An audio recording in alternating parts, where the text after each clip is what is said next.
What if I told you that science has shown that there might be a relatively simple way you can become a more compassionate, ethical person, increase your life satisfaction, slow down your perception of time, and improve your health? Now, what if I told you that to gain those benefits, all you need to do is to have more experiences of mystery, awe, and wonder, brought on at least in part by a sense of your own relative insignificance given the enormity of our universe and the vastness of time?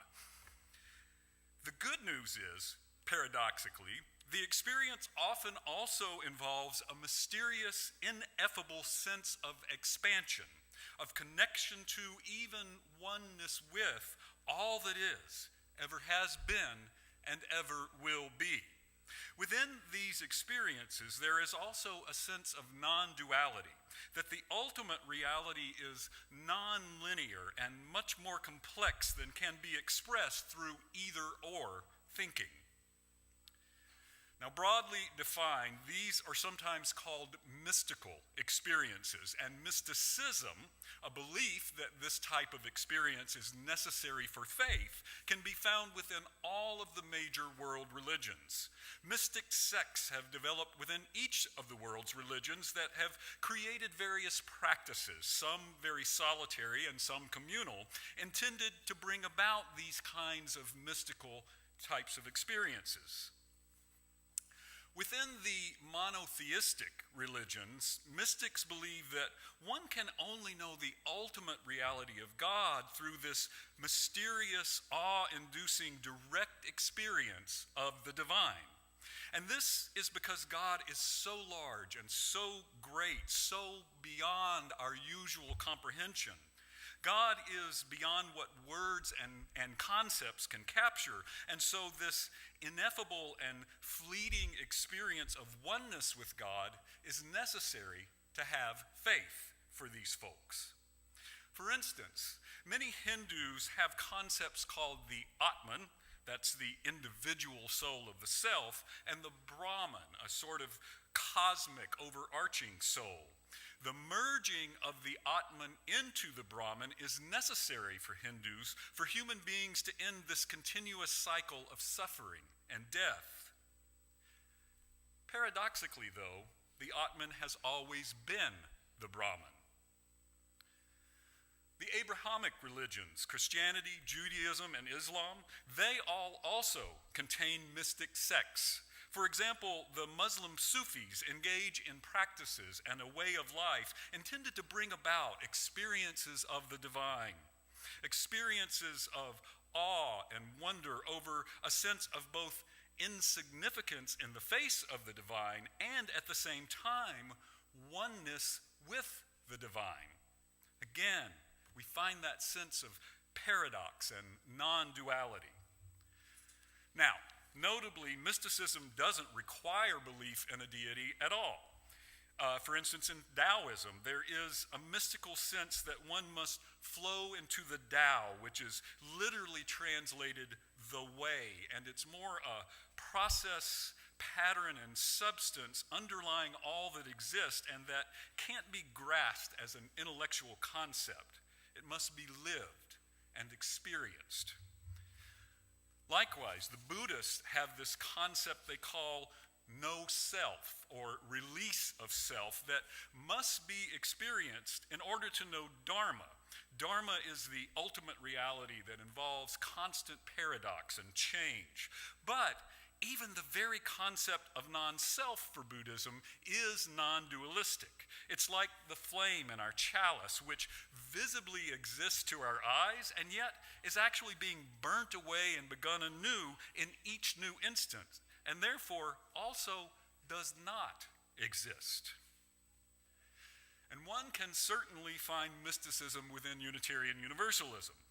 The transcendentalists of the 19th century developed, at least in part, in reaction against what they viewed as the overly staid, overly intellectual Unitarianism of that time. They argued that an experience of the oversoul, a kind of oneness between God, man, and nature, was necessary for spiritual development and missing within Unitarian worship at that time. For the transcendentalists, they often experience wonder and awe through being in nature. Ralph Waldo Emerson, perhaps the most well-known of them all, wrote of an experience he had in a forest. Standing on the bare ground, all mean egotism vanishes. I am nothing. I see all. The currents of the universal being circulate through me. I am part or particle of God. Likewise, the Universalists have also long had elements of mysticism within that religion, and later, after the Universalist and the Unitarians merged, many folks with a spiritual grounding in the earth-centered faiths came into Unitarian Universalism and also brought experiential practices into our religion. Today, even many Unitarian Universalists, or UUs for short, many UUs who ascribe to non-theistic, or at least firmly undecided humanism or naturalism, nevertheless also consider themselves mystics. We even have a national UU Mystics and Community group with a website, newsletter, and Facebook page. Now, rather than describing experiences of a deity, these UUs describe having had an experience of an ultimate reality or a oneness with all of humanity and with all of existence. Often these are brought about through encountering the wonders of nature, contemplating the mysteries of our universe, or engaging in ritual practices such as meditation. Even loss, sorrow, and feeling the mysteries of death can sometimes lead to mystical experiences. Here is a story from someone who found themselves in just that situation.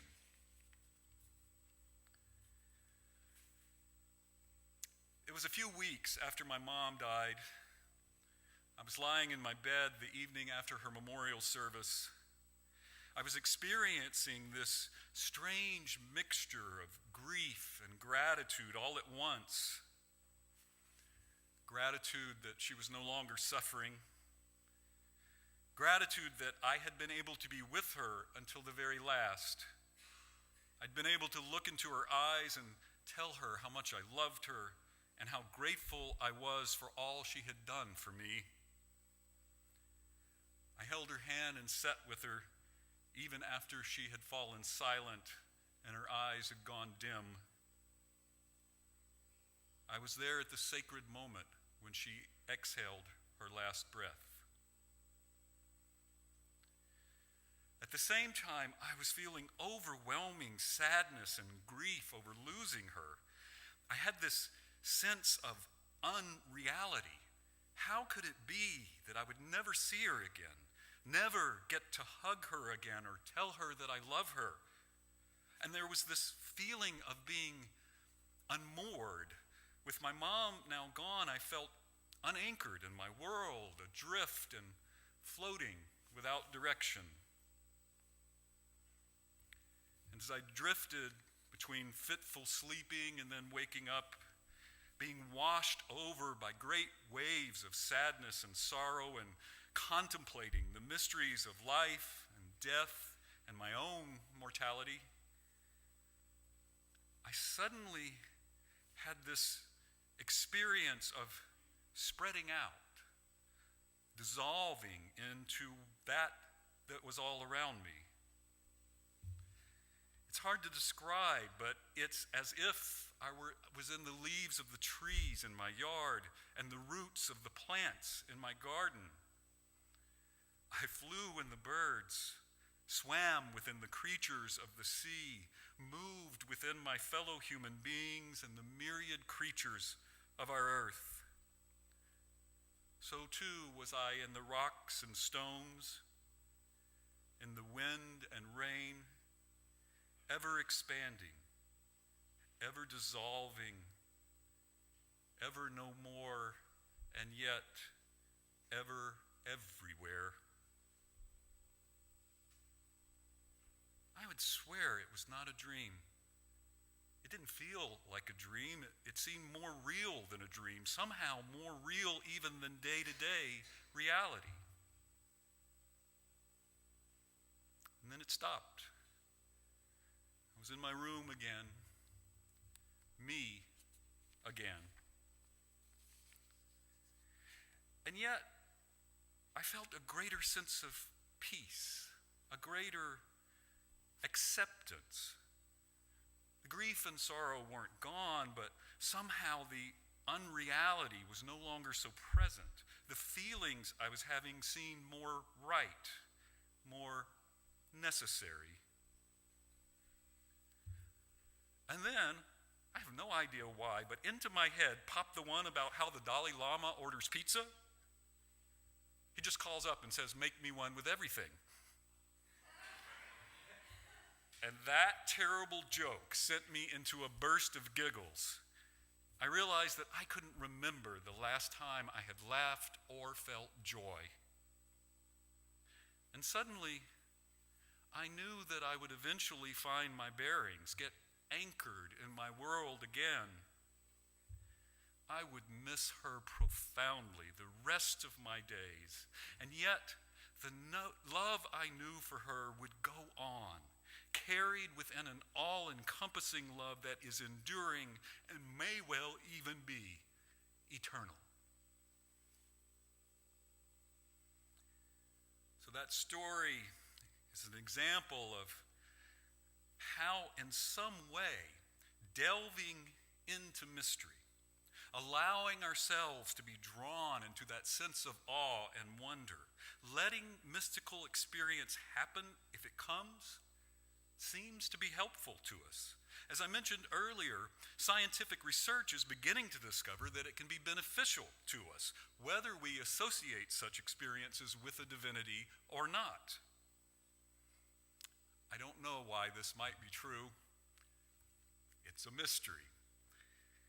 I think maybe it is a result of, a response to the situation in which we all find ourselves. Perhaps it is a shift in perspective that brings us both humbleness and a sense of expansiveness and possibility.